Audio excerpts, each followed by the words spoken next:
Welcome back to the channel. Today, we will explore a very important topic for health: the powerful, often hidden connection between obesity and mental health. We're going deep into how excess weight can silently shape your mood, thoughts, and overall emotional well-being, and how your mental state, in turn, may be sabotaging your ability to lose weight. This isn't just about appearances or the number on the scale.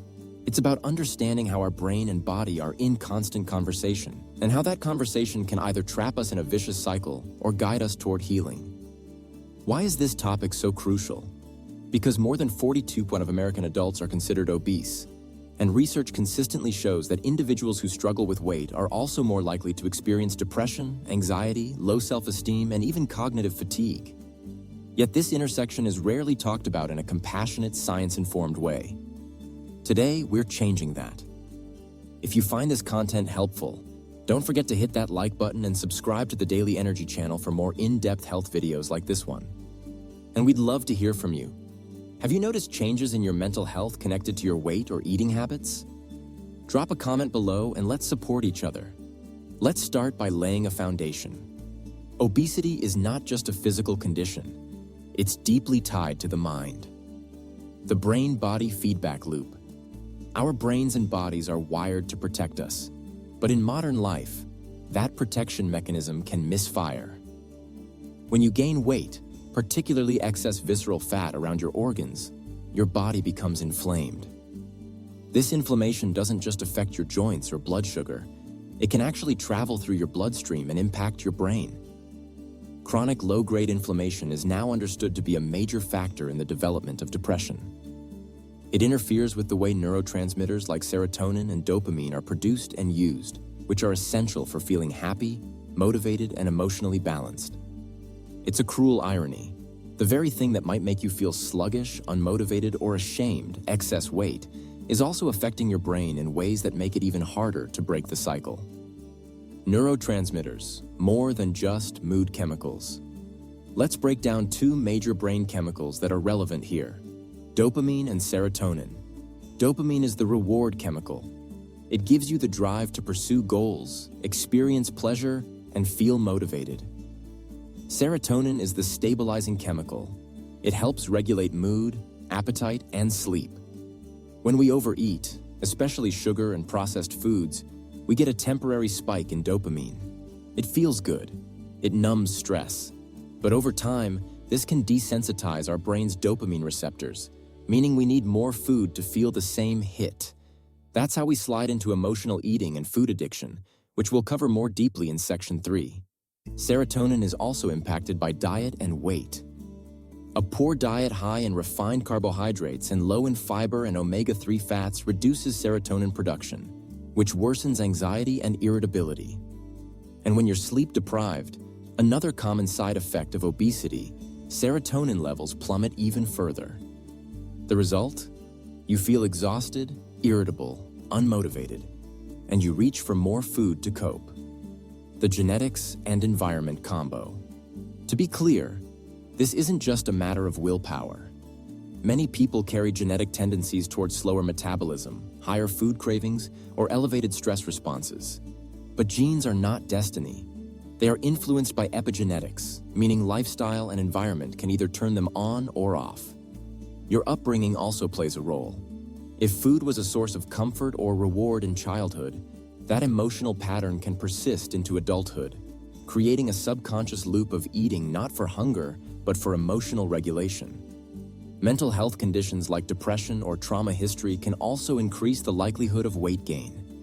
People with chronic depression are more likely to have disrupted eating and sleeping habits, lower energy for exercise, and higher cortisol levels, all of which contribute to weight gain.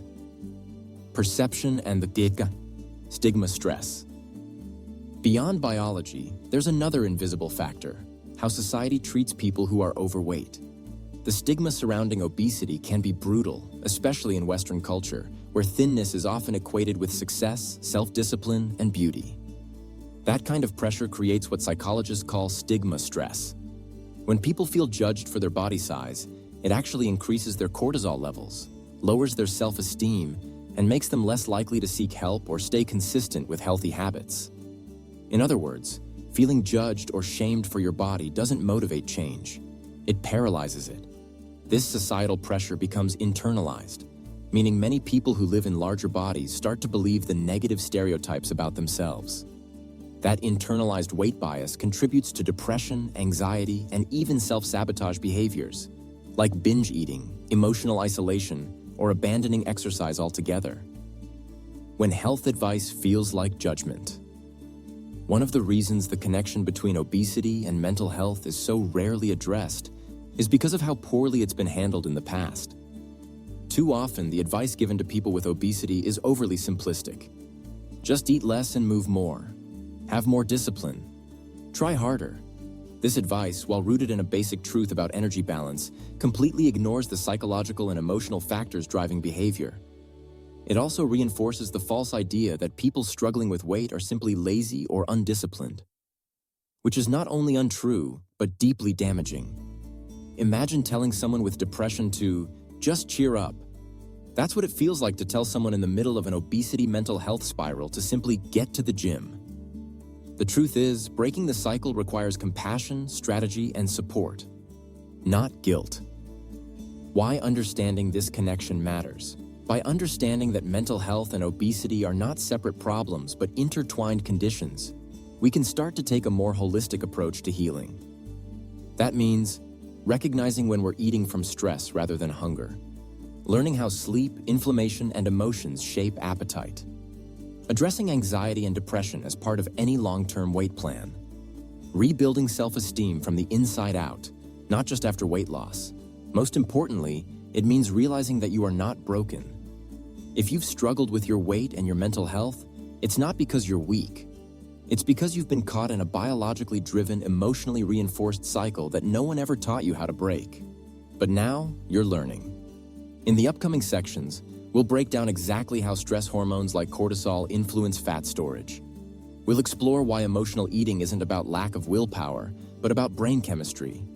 And we'll talk about what actually works, based on science, not shame. Because you deserve tools, not blame. You deserve support, not silence. And your body and mind deserve to heal, together. If any part of this resonated with you, take a moment to reflect. Have you ever noticed how your mood changes your appetite? Or how your energy level impacts your motivation to care for your body? That's not coincidence, it's science.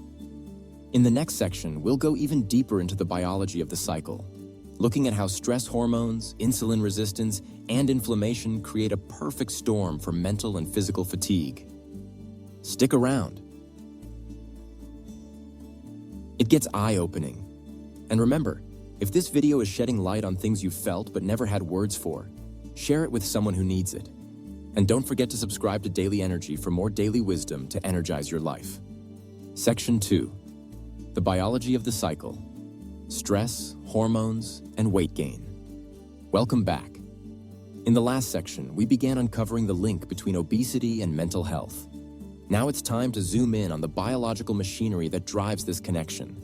Specifically, how stress hormones, insulin, and inflammation all work together in a hidden feedback loop that keeps many of us trapped in patterns of fatigue, low mood, and weight gain. If you've ever thought to yourself, I'm doing everything right, so why am I still gaining weight or feeling off? This is the section that might finally give you some answers. Let's begin by breaking down the silent but powerful role of cortisol, often referred to as the stress hormone. Cortisol, the double-edged sword. Cortisol is not inherently bad. In fact, it plays an essential role in survival. When you're in danger or under pressure, cortisol spikes to help you think fast, release energy, and stay alert. But when cortisol levels stay high because of chronic stress, emotional tension, poor sleep, or even unresolved trauma, it starts to backfire. High cortisol can trigger cravings for high-fat, high-sugar foods, increase abdominal fat storage, visceral fat, disrupt sleep patterns, making recovery harder, raise blood pressure and blood sugar, shrink parts of the brain involved in memory and emotional regulation, like the hippocampus. And here's the kicker. Excess body fat, especially visceral fat, can keep cortisol levels elevated, creating a vicious biochemical loop. So you're stressed, you store more fat, your fat keeps you stressed, and the cycle continues. Insulin resistance, the fat-storing switch. Let's add another layer. Insulin.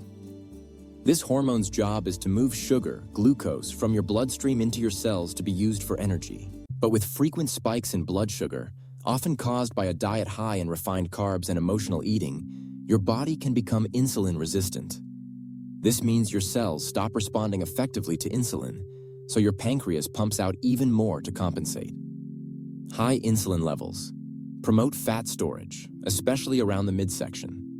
Suppress fat burning. You literally can't access stored fat. Increase hunger, especially for sugary foods. Worsen mood swings and fatigue. Insulin resistance is a key driver of obesity. And guess what? It's also tightly linked to depression and cognitive decline. That's right. The same hormonal dysfunction affecting your waistline may also be draining your mental energy. Studies have found that individuals with insulin resistance are more likely to develop major depressive disorder, even after controlling for other factors. Inflammation, the slow burn that affects your brain. Now let's talk about chronic inflammation, a low-grade, persistent internal fire that may not cause pain, but silently damages cells and tissues. In people with obesity, especially when visceral fat is involved, fat cells start to release inflammatory cytokines like TNF-alpha and IL-6. These messengers interfere with neurotransmitter production, lowering serotonin and dopamine, worsen brain fog, fatigue, and emotional instability, increase risk for depression, Alzheimer's, and anxiety disorders. This isn't just theory, it's measurable. Brain scans show that people with high inflammation have reduced activity in the prefrontal cortex, which controls decision-making, impulse control, and long-term planning. That means inflammation doesn't just make your body tired, it makes your brain less able to make healthy decisions. The metabolic mood spiral. When cortisol, insulin, and inflammation start to spiral out of control, you can end up in what's called the metabolic mood syndrome. It's not yet an official medical diagnosis, but it describes the all-too-common reality where people experience low mood and low energy. Weight gain, especially belly fat. Increased cravings for comfort foods. Brain fog, poor concentration. Sleep problems. Feelings of helplessness or lack of motivation. And the worst part? Most people don't realize these issues are connected, so they treat them separately. They might see one doctor for depression, another for weight gain, a third for blood sugar, but the real root cause is a biological loop that ties it all together. This loop doesn't break by treating one symptom at a time. It breaks when we reset the system as a whole. The role of sleep and caffeine. Before we dive into solutions, it's important to highlight two common lifestyle factors that can either support or sabotage this hormonal balance. Sleep and caffeine. Lack of sleep, less than 7 hours per night, raises cortisol and ghrelin, your hunger hormone, while lowering leptin, your fullness signal. That means you're hungrier. You crave carbs, you feel less satisfied after eating, you're more impulsive with food choices. Add caffeine to the mix, especially in the afternoon, and your sleep gets even more disrupted, perpetuating the stress cycle. This doesn't mean you need to give up coffee forever, but timing, quantity, and quality of sleep are key levers for hormonal health. The gut-brain axis, your second brain. Emerging research is shining light on another fascinating piece of the puzzle, the gut-brain connection. Your gut contains more than 100 trillion microbes, and together they form your microbiome, a living ecosystem that helps digest food, produce vitamins, and even regulate neurotransmitters like serotonin and GABA. An unhealthy microbiome, often caused by a diet high in processed foods and low in fiber, can contribute to anxiety and depression, increase inflammation, promote insulin resistance, impair cognitive function. In fact, about 90% of your body's serotonin is produced in the gut, not the brain. So when your digestion is out of balance, your mood often follows. So, what can you do? Understanding the biology is the first step, but what matters most is action. Here are some evidence-based ways to start interrupting the hormonal cycle. 1. Prioritize high-quality sleep. Aim for 7 to 9 hours. Use a wind-down routine. No screens. 1 hour before bed, dim lights, herbal tea, magnesium glycinate if needed. Lack of sleep is not a badge of honor. It's a hormonal wrecking ball. 2. Eat to balance blood sugar. Focus on protein and fiber at every meal. Whole foods over processed ones. Reducing sugar and refined carbs. Try a 12-hour overnight fast to support insulin sensitivity, e.g., finish dinner at 7 p.m., eat breakfast at 7 a.m. 3. Move gently, consistently. You don't need high-intensity workouts. A 20-30-minute walk, yoga, or light resistance training reduces cortisol and improves insulin sensitivity. Movement is medicine. 4. Address chronic stress. Try 5-10 minutes of daily meditation or breath work, journaling before bed. Connecting with a supportive community. Even just pausing and taking 5 deep belly breaths can lower cortisol significantly. 5. Support your gut. Eat more prebiotic foods. Onions, garlic, leeks. Asparagus. Add fermented foods like kimchi, kefir, sauerkraut. Limit artificial sweeteners and ultra-processed snacks.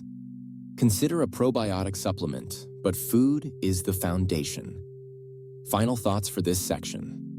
When people say, "I just don't feel like myself anymore," they're often describing the invisible impact of hormonal imbalance, especially when it's linked to stress, poor sleep, processed food, and emotional overwhelm. It's not that your body is broken. It's that your internal chemistry is sending SOS signals, and now you know how to listen. The good news? Biology is changeable. Hormones are responsive. You can rewire the feedback loop by making small, consistent changes, starting with awareness and compassion. In our next section, we'll talk about emotional eating and food addiction, how stress hijacks your brain's reward system, and how to build a healthier relationship with food. Until then, ask yourself, how does your body feel when you're stressed? What cravings hit first? Awareness is the first step to freedom. Section 3. Emotional eating and food addiction. Welcome back. Now that we've explored the hormonal and biological side of the obesity mental health cycle, it's time to address one of the most emotionally charged, misunderstood parts of this puzzle: emotional eating and food addiction. Let's be honest, most of us have eaten for reasons that had nothing to do with hunger. A stressful day, a breakup, boredom, or even celebration can lead us straight to the snack cabinet. But when this becomes a pattern, when we turn to food as a primary emotional coping tool, it can create a deep-rooted cycle that feels impossible to break. Today, we're going to talk about why this happens, how our brains get wired for food dependence, and how to gently but powerfully take back control. The brain's reward system, designed to keep you hooked. To understand emotional eating, you first need to understand dopamine, the brain's feel-good chemical. It's released when we do something pleasurable or rewarding, like eating, laughing, or getting a hug. Now here's the catch. Modern processed foods, especially those high in sugar, fat, and salt, light up our brain's dopamine pathways like a drug, literally. Neuroscientists have shown that the brain's response to sugar can mimic the brain's response to cocaine. The more frequently we eat these hyper-palatable foods, the more our brain adapts by reducing dopamine receptors. That means over time, you need more of the food to feel the same satisfaction. This is the foundation of food addiction, a real, measurable condition. It's not about greed, gluttony, or lack of self-control. It's about neurological hijacking. And emotional stress makes this even more intense. When you're overwhelmed, tired, or sad, your brain craves a quick fix. For many people, food is the fastest, most accessible source of comfort. Why emotional eating isn't about weakness. Let's pause here for something important. You are not weak for eating emotionally. In fact, using food for comfort is an evolutionary survival mechanism. Back in ancient times, food was scarce, and our brains were wired to seek calorie-dense sources during times of stress to survive. That wiring hasn't changed, but our food environment has. Today, ultra-processed snacks are everywhere. And when life gets hard, it's no surprise that we reach for something that feels warm, safe, and familiar. Often that something is food, The problem arises when this pattern becomes chronic, when we begin to eat not just for comfort once in a while, but to numb, avoid, or manage emotions on a regular basis. That's when emotional eating can tip into dependence, and it usually leads to shame, weight gain, and worsened mental health. Emotional eating versus physical hunger. One of the most powerful tools in breaking the emotional eating cycle is learning to distinguish physical hunger from emotional hunger. Ask yourself the next time you reach for food, am I hungry or am I hurting? Learning this pause, this moment of awareness, can be the first small crack in a lifelong habit. The shame spiral. One of the most painful aspects of emotional eating is what comes after the binge. Guilt, regret, and self-blame. You might say things like, I messed up again. I have no control. I'll never get this right. This negative self-talk doesn't motivate change. It triggers more stress, which leads to more emotional eating. And the cycle tightens. This is known as the shame spiral, and it is one of the most toxic mental patterns when it comes to food and weight. Here's the truth. You can't shame yourself into healing. You can only love yourself there. That doesn't mean ignoring unhealthy habits. It means approaching them with curiosity, not judgment. The pause and redirect technique. Here's a practical tool you can start using right now. It's called pause and redirect, a mini mindfulness exercise for emotional eating. Step 1. Pause. When you feel the craving hit, don't act immediately. Take 3 deep breaths. Put your hand on your chest. Ask yourself, what am I really needing right now? Step 2. Redirect. Try a non-food comfort that matches your emotional need. Stressed? Try a walk or stretch. Lonely? Call or text someone. Bored? Engage in a hobby for 10 minutes. Anxious? Journal or do deep breathing. Even if you still decide to eat afterward, you've created space for choice, and that's where change begins. Healing the root, not just the habit. Overcoming emotional eating isn't just about stopping the behavior. It's about healing the emotions underneath. That might involve therapy, especially CBT, cognitive behavioral therapy, or DBT, dialectical behavioral therapy, both of which are effective for emotional eating. Group support, such as Overeaters Anonymous or local wellness meetups. Trauma healing, for those who've used food to cope with unresolved pain. Mindful eating, which we'll explore more in upcoming sections. One of the most powerful shifts comes when you stop asking, how do I stop eating this way? And start asking, what pain is this pattern protecting me from? The role of diet culture and restriction. Let's also address the elephant in the room. Diet culture. So many people swing between restriction and rebellion. Strict dieting, emotional deprivation, binge eating, guilt, repeat. This restrict-binge cycle actually strengthens emotional eating because it keeps food emotionally charged as a forbidden fruit. Instead, what works long-term is gentle nutrition, building a way of eating that nourishes your body, honors your hunger, doesn't label food as good or bad, allows for satisfaction without shame. Food isn't the enemy, and your body doesn't need punishment. It needs understanding and nourishment. Your body is talking. Are you listening? So many of us eat emotionally because we've become disconnected from our body's real signals. We don't know what hunger feels like. We don't trust fullness. We override fatigue and push through stress. The journey to ending emotional eating is really a journey of reconnection. Learning how to listen again.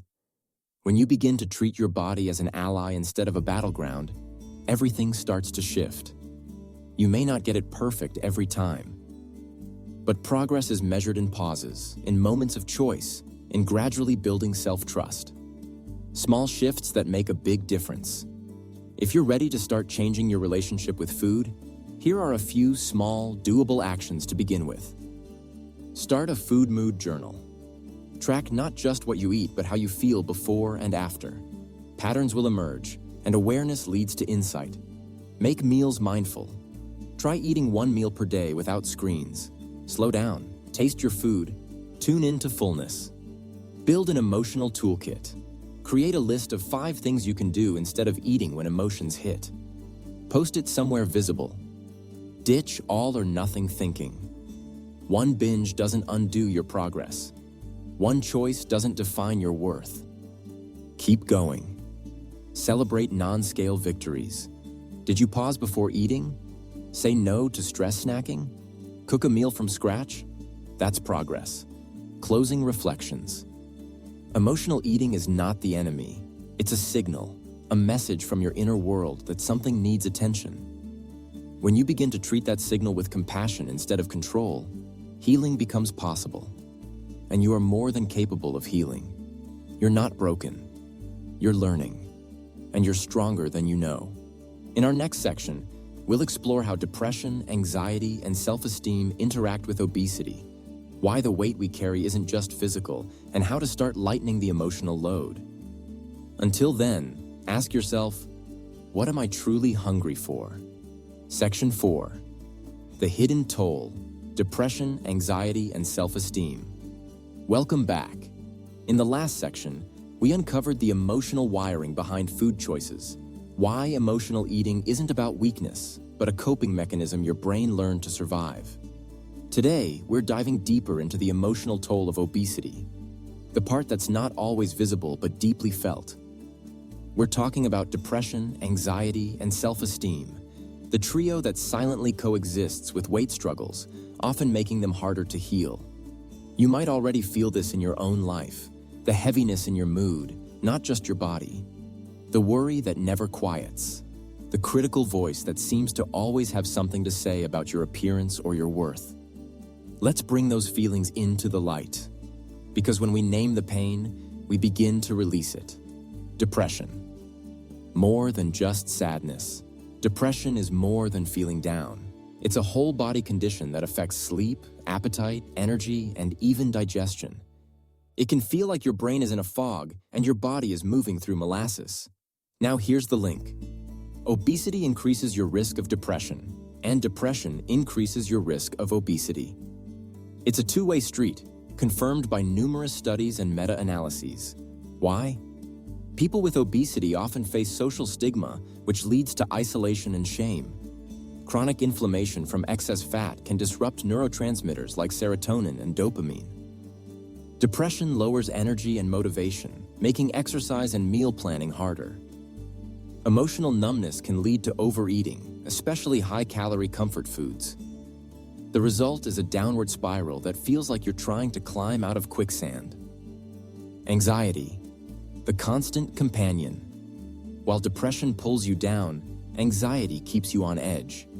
It's the racing thoughts, the tight chest, the irrational worry about what others think when you walk into a room. For many with obesity, anxiety becomes a constant companion, especially social anxiety. Some of the triggers include going to the gym and feeling judged, shopping for clothes and dreading the fitting room, eating in public and worrying what people will say or think, constant self-monitoring of how your body looks or moves. These stressors trigger the fight-or-flight system, raising cortisol, tightening muscles, and even slowing digestion, which ironically can worsen bloating and weight gain. Anxiety also affects sleep, which we already know is critical for hormonal balance. And when sleep is disrupted, anxiety gets worse. It's another loop, and it's exhausting. The mirror of self-esteem. At the root of both depression and anxiety for many people with obesity is a deep, painful rupture in self-esteem. It starts early. Maybe you were the kid who was teased at school. Maybe you learned to compare your body to others from magazines, social media, or even family comments. Maybe you've internalized the message that your worth is tied to your weight. And every time a diet fails, or a number on the scale doesn't move, or someone makes a rude comment, your inner critic gets louder. You're disgusting. You'll never change. Why even bother? This negative self-talk becomes a soundtrack that runs all day in the background, shaping not just how you see your body, but how you see yourself. Here's the truth. Your body image is not just about how you look. It's about how you feel about yourself as a person. And healing body image isn't about loving every inch of your body. It's about treating yourself with basic dignity and respect, no matter what your size. The shame cycle. Low self-esteem doesn't exist in isolation. It fuels the shame cycle we touched on in the last section. You feel ashamed of your body. That shame triggers emotional eating or withdrawal. You gain more weight or feel out of control. Shame deepens and your self-worth plummets. This cycle is vicious, and sadly, it's often reinforced by culture, media, and even the medical system. Too many people avoid doctors because they've been shamed during previous visits. Others avoid social events, dating, or even going outside because they feel their body is unacceptable. This isolation fuels depression and anxiety, making healthy behaviors even harder to sustain. Internalized weight bias. One of the most overlooked drivers of poor mental health in people with obesity is internalized weight bias. This means you begin to believe the negative messages you've heard from the world. You must be lazy. You clearly don't care about yourself. If you just tried harder, you'd be thin. These aren't facts. They're deeply harmful beliefs that get embedded in your self-concept, and they're associated with higher rates of depression and anxiety, disordered eating, body dissatisfaction, poor self-care habits. You can't heal from what you believe you deserve. That's why unlearning weight stigma is one of the most powerful mental health tools you have. The first step: decoupling worth from weight. Healing begins the moment you decide your weight does not determine your worth. That doesn't mean ignoring health or giving up on your goals. It means no longer treating your body as a project that needs to be fixed before you're allowed to. Be confident. Pursue love, speak up, wear what you want, show up in the world. You can want to lose weight and still treat yourself kindly right now. You can pursue health from a place of love, not shame. This shift, tiny as it sounds, is monumental. Rewriting the narrative, practical steps. Here are some concrete tools for starting to repair self-esteem, calm anxiety, and reduce depression without waiting for the scale to change. 1. Challenge negative thoughts. When you catch yourself thinking something harsh, ask, would I say this to a friend? If not, reframe it. Replace I'm disgusting with I'm struggling, but I'm trying. 2. Practice mirror work. Spend 30 seconds each day looking at your reflection and saying one kind thing. It feels awkward at first, but over time, it rewires your inner voice. 3. Build non-body confidence. What are you good at? What do you love about yourself that has nothing to do with appearance? Focus there. You are so much more than a body. 4. Limit comparison triggers. Unfollow social media accounts that make you feel less than. Follow diverse bodies, health at every size advocates, and uplifting mental health pages. 5. Connect with others. Shame thrives in silence. Join a support group, talk to a trusted friend, or seek therapy. Vulnerability is not weakness, it's how we heal. When to seek help. If depression or anxiety are interfering with your daily life, your sleep, work, relationships, or ability to enjoy anything, please seek professional support. Therapy is not just for crises. It's a powerful tool for growth. Cognitive behavioral therapy, CBT, acceptance and commitment therapy, ACT, and body image therapy have all shown success in helping people navigate weight-related mental health challenges. Medication may also be appropriate for some, especially when depression is severe. Treating your mental health can often support your physical health too. This is about wholeness, body and mind, together.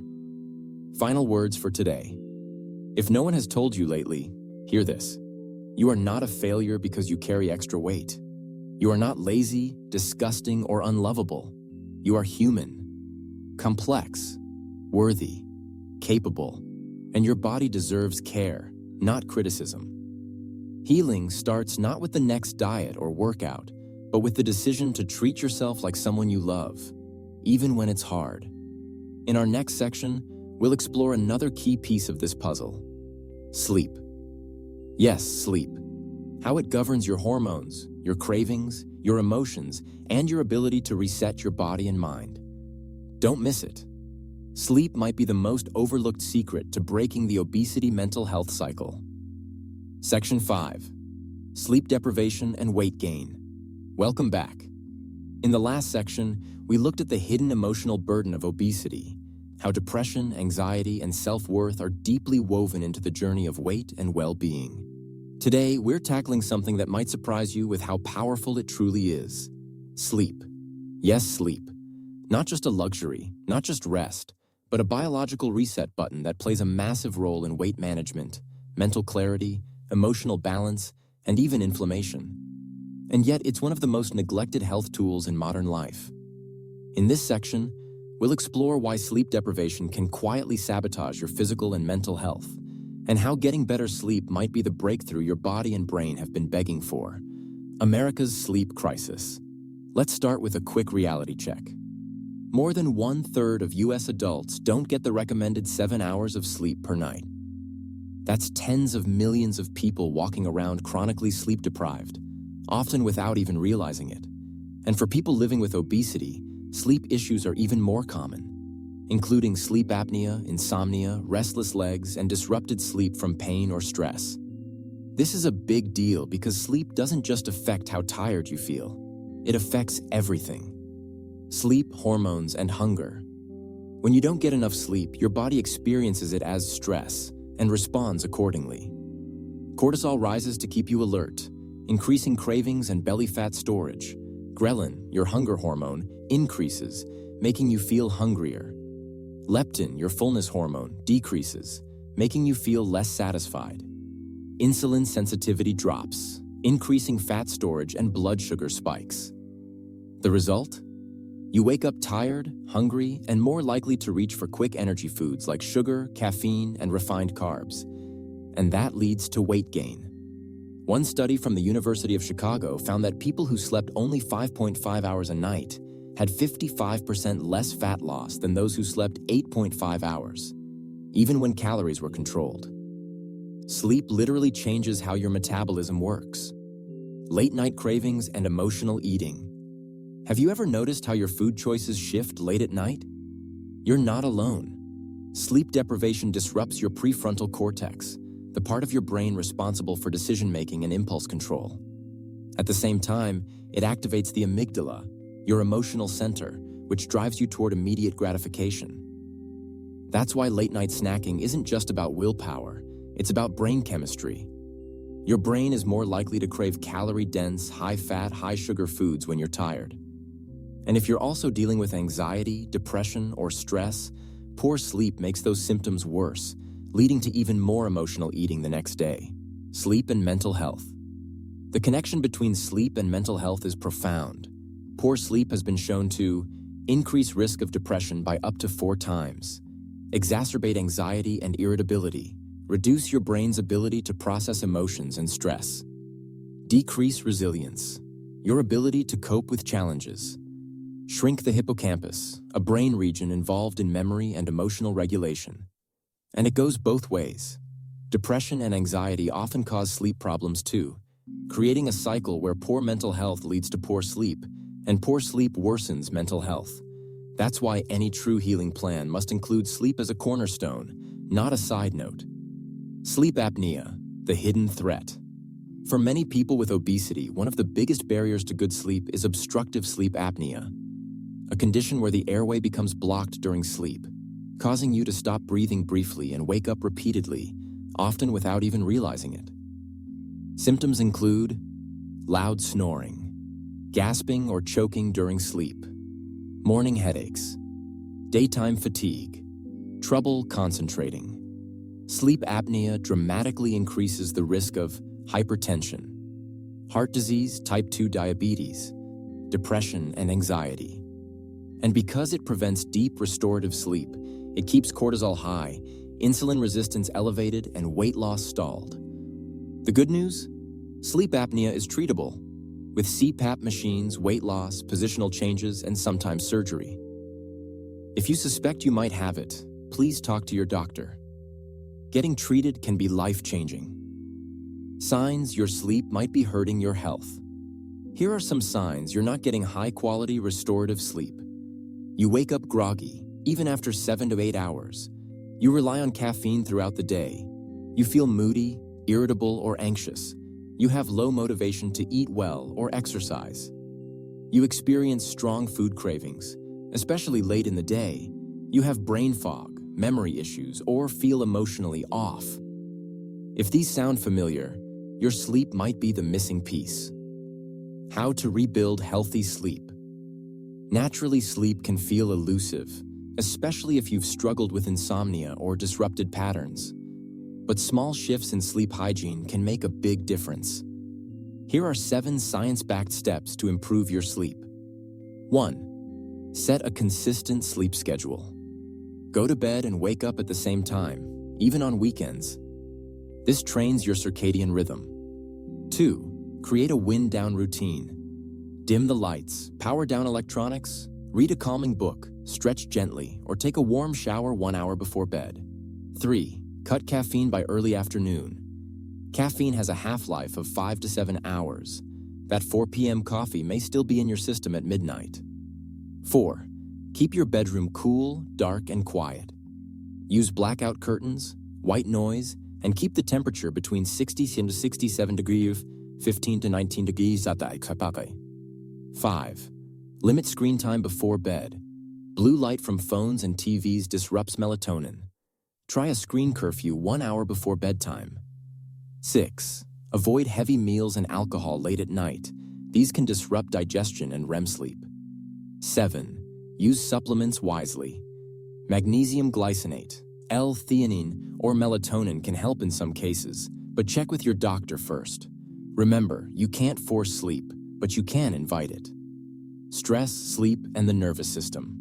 If your mind races at night, it might be a sign of a dysregulated nervous system. That's where calming practices come in. Deep belly breathing. Inhale 4, exhale 8.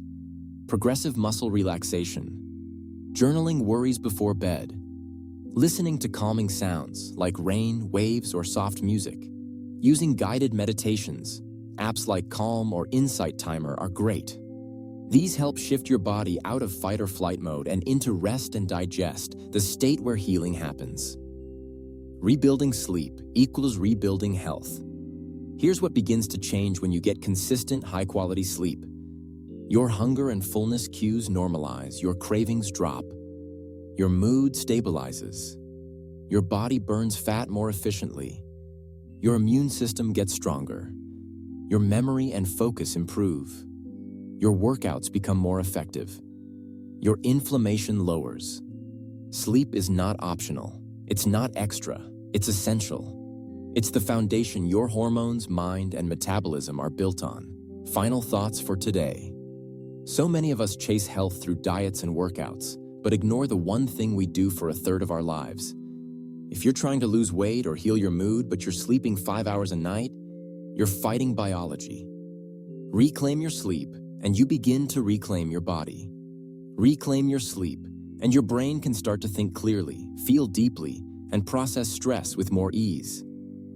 This is your permission to rest, not as a reward, but as a requirement.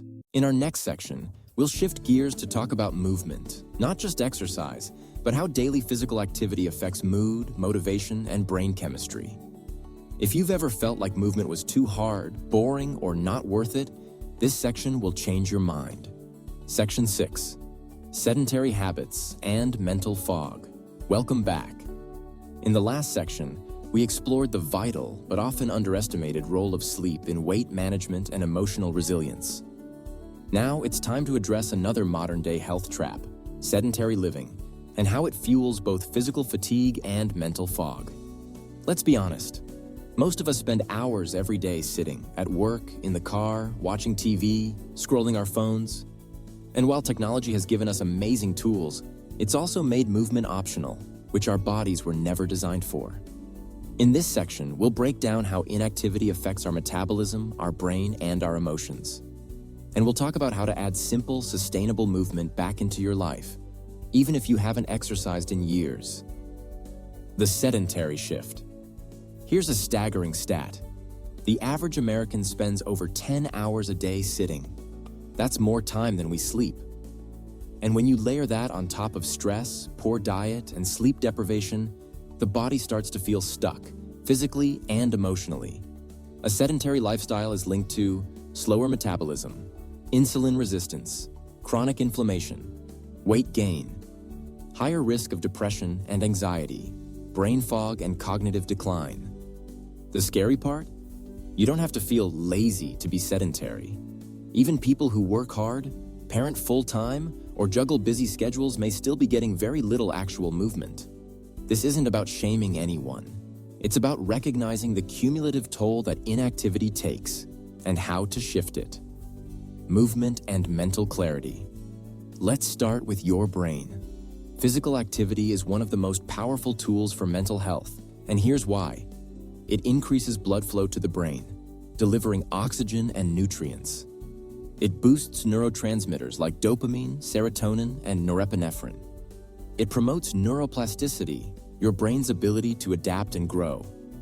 It triggers the release of BDNF, brain-derived neurotrophic factor, a compound that acts like fertilizer for your brain cells. This is why people often report feeling sharper, more optimistic, and emotionally balanced after exercise. Even a 10-minute brisk walk can improve mood and reduce tension for several hours. Sedentary brain fog is real. When we sit too long, especially without breaks, our brain activity slows down. You might notice trouble focusing, forgetfulness, feeling disconnected from your body, low motivation, irritability. This isn't laziness, it's physiological shutdown. Your brain isn't getting the stimulation it needs to stay sharp. It's like trying to operate a high-performance engine with no oil. It might run for a while, but not well. Depression, movement, and the feedback loop movement and mood are deeply connected. And the connection goes both ways. Depression reduces energy and motivation, making movement feel impossible. But lack of movement worsens depression, reinforcing low energy and mood. This is a self-reinforcing loop, and it's one of the cruelest traps for people struggling with both obesity and mental health. But here's the hopeful part. Even tiny amounts of movement can start to break the cycle. In fact, some studies show that regular moderate exercise can be as effective as antidepressant medication for mild to moderate depression. Let that sink in. Movement isn't just for weight loss, it's a form of emotional therapy. Non-exercise activity. Thermogenesis, NEAT. Here's a term you may not know, but it could change your life. NEAT. It stands for non-exercise activity thermogenesis. The energy you burn doing everyday things like walking around the house, cleaning, gardening, fidgeting, taking the stairs, standing while talking on the phone. NEAT can account for hundreds of extra calories burned per day without ever setting foot in a gym. And perhaps more importantly, these small movements keep your body engaged and your brain alert. So if structured workouts feel intimidating, start with NEAT. Movement doesn't have to be fancy to be effective. Gentle movement for emotional regulation. Not all movement has to be intense. In fact, for people dealing with anxiety, trauma, or chronic fatigue, gentle movement is often the best place to start. Examples include walking in nature, stretching or mobility exercises, Tai Chi or Qigong yoga, especially yin or restorative, dancing in your living room, water aerobics or swimming. These forms of movement calm the nervous system, release tension, and increase body awareness, which is often lost in people with long-term weight struggles. And because they're low impact, they're easier to sustain consistently. Consistency. Intensity. One of the biggest mistakes people make when trying to lose weight or get healthy is starting too hard, too fast. They jump into extreme workouts, only to burn out, get injured, or feel overwhelmed. And then the old story comes back. I'm not cut out for this. The truth? Consistency beats intensity. What matters most is what you can do regularly, not what you do once. Start with 5 minutes a day if that's all you can manage, then build from there. Your body responds to repetition, not punishment. And as your energy and strength grow, so will your confidence. Making movement a daily habit. Here are some realistic strategies to incorporate more movement into your daily life, without needing a gym membership or a complete routine overhaul. 1. Habit stack. Attach movement to an existing habit. Do squats while brushing your teeth. Stretch while watching TV. Take a walk after dinner. 2. Set a movement timer. Every hour, stand up and move for 1 to 2 minutes. Walk, stretch, roll your shoulders. It adds up. 3. Use movement anchors. Choose 3 moments in your day when you always move, like morning stretch, lunch walk, evening yoga. 4. Gamify your steps. Use a fitness tracker or step-counting app to motivate consistency. Set small, achievable goals, like 5,000 steps/day, then increase. 5. Make it enjoyable. Dance to music you love. Play tag with your kids. Ride a bike with no destination. Joyful movement sticks. Focus on function, not fat burn. Let's shift the goal. Instead of exercising to burn calories or punish your body, what if you move to improve your mood, relieve stress, feel more awake, sleep better, rebuild self-trust, connect with your body? When movement becomes a celebration of what your body can do, not a reaction to what you ate, you start to fall back in love with the process. And that's where the real transformation begins. Final thoughts for today. Movement is not about being perfect. It's about being present. Present in your body. Present with your breath. Present with the moment. In a world that constantly tells you to sit down, slow down, and numb out, movement is an act of rebellion. A radical choice to wake up, to participate in your life, to remember that you are still capable. You don't have to run a marathon. You just have to start where you are. Because momentum builds, confidence compounds, and the first step is the hardest, but also the most powerful. In our next section, we'll talk about solutions, how to practically heal the body and mind together using food, movement, mindset, and lifestyle. If you're ready to break the cycle once and for all, that's where it all comes together. Section 7. Rewriting the script. Practical steps to heal body and mind. Welcome back. In the past 6 sections, we've uncovered the complex, often hidden links between obesity and mental health. How biology, brain chemistry, stress, food, sleep, and movement all work together to either trap us in a vicious cycle or help set us free. Now, we arrive at the heart of it all. What can you actually do to heal? This section is your roadmap. It's not about perfection. It's about daily, doable actions that build resilience in both your body and your mind. One step at a time. Let's shift from understanding the cycle to breaking it. This is where healing begins. The body-mind reset framework. To create real, sustainable change, you need more than a meal plan or fitness tracker. You need a holistic system that addresses the full spectrum of your life. We call this the body-mind reset, and it's built on 5 pillars: nourishment, movement, recovery, connection, mindset. Let's explore how to apply each one in a way that honors your whole self. Pillar 1. Nourishment. Fueling instead of fixing. Forget restrictive dieting. The goal here is to nourish your brain and balance your hormones, not punish your body. Key strategies. 1. Prioritize real food. Base most meals on lean proteins, chicken, fish, beans, eggs, healthy fats, avocado, olive oil, nuts, fiber-rich veggies, and whole grains. Hydration. Aim for half your body weight in ounces of water. 2. Balance your plate. Each meal should include protein, stabilizes blood sugar, reduces cravings. Fiber supports digestion, fullness. Healthy fats supports mood and hormone function. Slow carbs, sweet potatoes, brown rice, quinoa. 3. Eat consistently. Don't skip meals. Eating every 4 to 5 hours helps stabilize energy and mood. 4. Reduce inflammatory foods. Limit refined sugars and flours, processed snacks, artificial additives, seed oils, and packaged foods. Instead, crowd in anti-inflammatory foods: berries, leafy greens, turmeric, salmon, nuts, chia seeds. 5. Use food for healing, not emotional hiding. Ask, am I feeding my body or feeding my feelings? Practice mindful eating. Sit down at a table. Take 3 deep breaths before your meal. Chew slowly, savor each bite. Pillar 2. Movement. Rebuilding trust in your body. You've heard this before. Move more. But we're not just talking about physical health. We're talking about emotional resilience. Focus on these types of movement. 1. Joyful movement. Choose what you like. Walking, dancing, swimming, biking, yoga. If you don't enjoy it, you won't sustain it. 2. Gentle consistency. Start small. 10 to 15 minutes daily is enough to shift your mood and hormones. Build up naturally. 3. Strength training.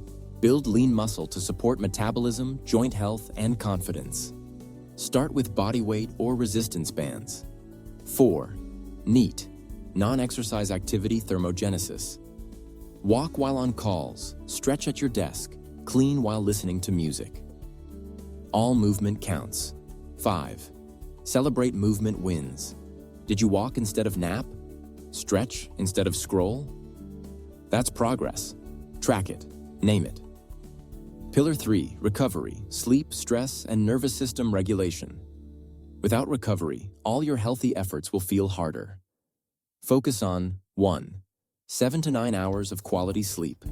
We covered this in Section 5. Protect it like a sacred ritual. 2. Stress regulation. Use daily practices like deep breathing, inhale 4, exhale 6, journaling thoughts before bed, guided meditations, time in nature, saying no without guilt. 3. Nervous system resets. Try the 3-3-3 rule for anxiety. Name 3 things you see. Touch 3 things near you. Take 3 deep breaths. This brings you back to the present moment. Pillar 4. Connection. You don't have to do this alone. Isolation worsens mental health and makes healthy habits harder to stick with. Connection is medicine, emotionally and physiologically. Ways to build connection. 1. Tell someone your goal. Let a friend or loved one know you're on a healing journey. Ask for support, not advice. 2. Join a group. Fitness classes, walking clubs, online forums, or support groups. Community helps you stay engaged. 3. Therapy. Therapists help untangle emotional eating, body image, trauma, and self-esteem struggles. There's no shame, only strength, in getting help. 4. Acts of kindness. Serving others improves mood, increases dopamine, and builds purpose. Remember, healing is hard alone, but it's easier and more joyful together. Pillar 5. Mindset. Rewiring the inner dialogue. Your mindset is the filter through which you experience everything: your food, your body, your progress. To change your health, you must change your thoughts. Key mindset shifts. 1. From punishment to partnership. Stop trying to fix your body. Start trying to work with it. 2. From all or nothing to progress over perfection. Missing one workout or having a rough meal doesn't ruin anything. Keep moving forward. 3. From external validation to internal alignment. Don't do this for approval. Do it because you deserve to feel better. 4. From shame to self-respect. Speak to yourself the way you would speak to a child, a friend, a pet, with softness and patience. 5. Use mantras or affirmations. Repeat one every morning. Here are a few to try. My worth is not defined by a number. I nourish my body because I care for it. Small steps lead to big change. Putting it all together, a sample daily reset. Here's an example of how all 5 pillars can show up in one normal day. Morning, wake up and drink water with lemon. 10-minute stretch or walk, protein-rich breakfast. Eggs, avocado, greens. Journal one affirmation or goal. Midday, balanced lunch, chicken, quinoa, roasted veggies. 10-minute walk outdoors, 3-3-3. Anxiety reset before meetings. Afternoon, protein snack, Greek yogurt, almonds. Light strength or yoga session. Reach out to a friend for check-in. Evening, simple dinner, salmon, sweet potato, broccoli. Screen-free wind-down magnesium or herbal tea. Read or meditate before bed. You don't need to do all of this perfectly. Just start where you are. Layer habits slowly. Keep going. Progress, not perfection. Healing is not linear. Some days will feel amazing. Others will feel like you're back at square one. That's okay. The key is not to give up when it gets hard. The key is to expect imperfection and show up anyway. Every time you nourish your body with real food, every time you move when it's easier to stay still, every time you choose sleep over scrolling, every time you speak kindly to yourself, you're rewriting the script. You're proving that you are not broken. You are becoming. Final words for today. You don't have to overhaul your life overnight. You don't need 21 days or a 30-day plan. What you need is consistent intention, fueled by compassion. You are allowed to heal at your own pace. You are allowed to want more without hating where you are. And you are worthy of care, right now, as you are. In our final section, we'll share powerful stories of transformation. People who have walked this path before you and found light on the other side. Real change, real healing, real hope. Because it's not too late, and you are not alone. Section 8, From Surviving to Thriving. Stories of change, welcome back. Over the past 7 sections, we've journeyed through the science, the emotion, the struggle, and the solutions behind obesity and mental health. We've explored the hormonal chaos, the emotional burdens, the role of food, sleep, movement, and mindset. Now, it's time to talk about hope, about what's possible, about the real stories of people who've been where you are and decided to rise. Because while knowledge is powerful, nothing inspires quite like seeing someone who made the turn from surviving to thriving. This final section is a celebration of that transformation. These are not perfect people. They didn't have it all figured out, but they chose progress, and that changed everything. Story No. 1. Monica. I stopped dieting and started listening. Monica, 38, had been on and off diets since age 13.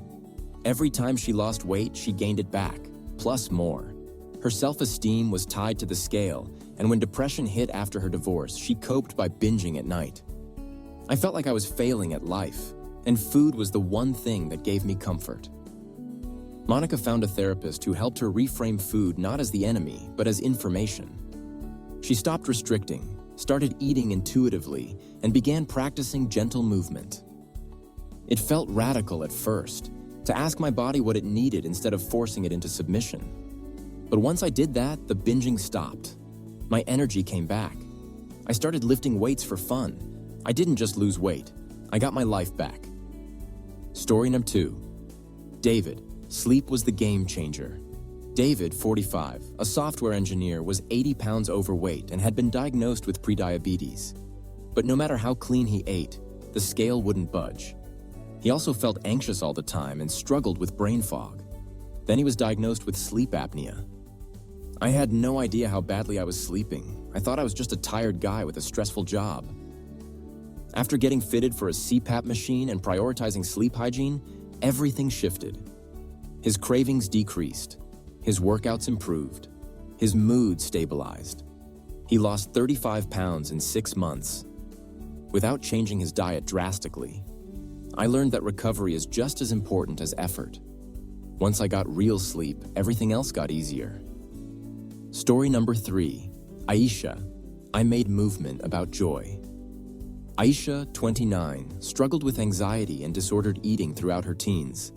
She associated exercise with punishment, something she had to do to earn her food. After a panic attack led her to seek therapy, her counselor encouraged her to move just for the sake of joy. I started dancing in my room for 5 minutes a day. That was it. Those 5 minutes became 10, then 20. She eventually joined a Zumba class, then started jogging.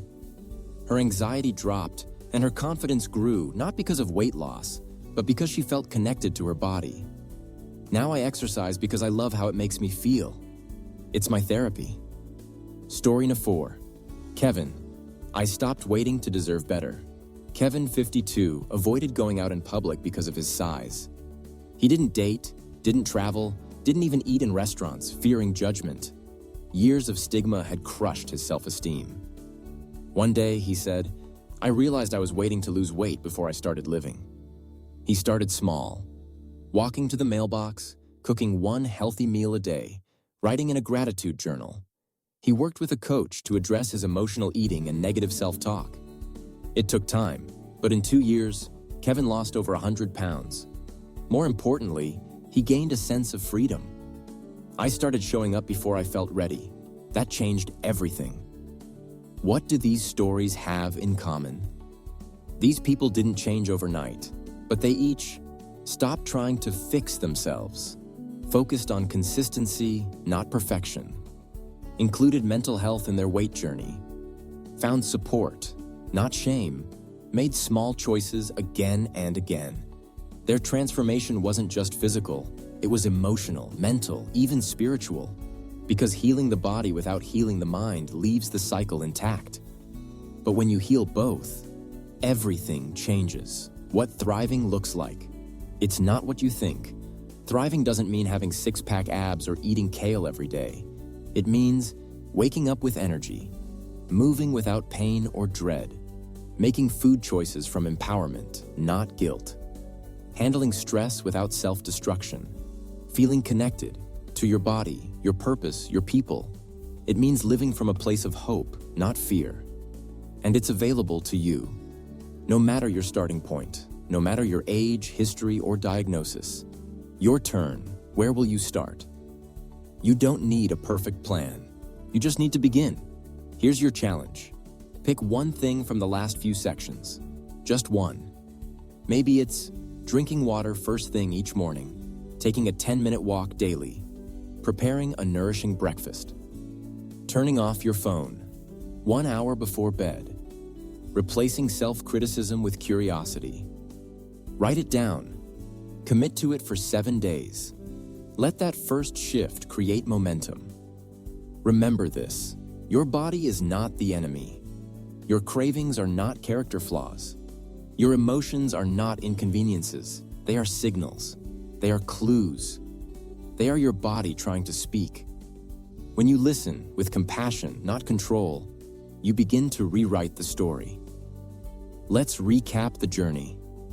In this video, we've explored how obesity and mental health are interconnected, the biology of stress, hormones, and inflammation, emotional eating and food addiction as coping mechanisms, the impact of depression, anxiety, and low self-esteem, the crucial role of sleep and recovery, how movement transforms your brain and body, practical steps to reset your health, holistically, real-life stories that show it's possible to thrive. If there's one message I hope you walk away with, it's this. Healthcare is a daily journey. It doesn't have to be perfect.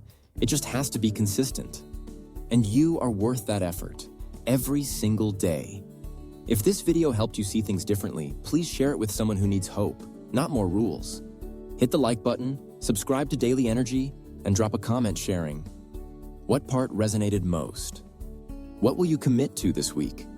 Let's support each other, because no one should have to walk this path alone.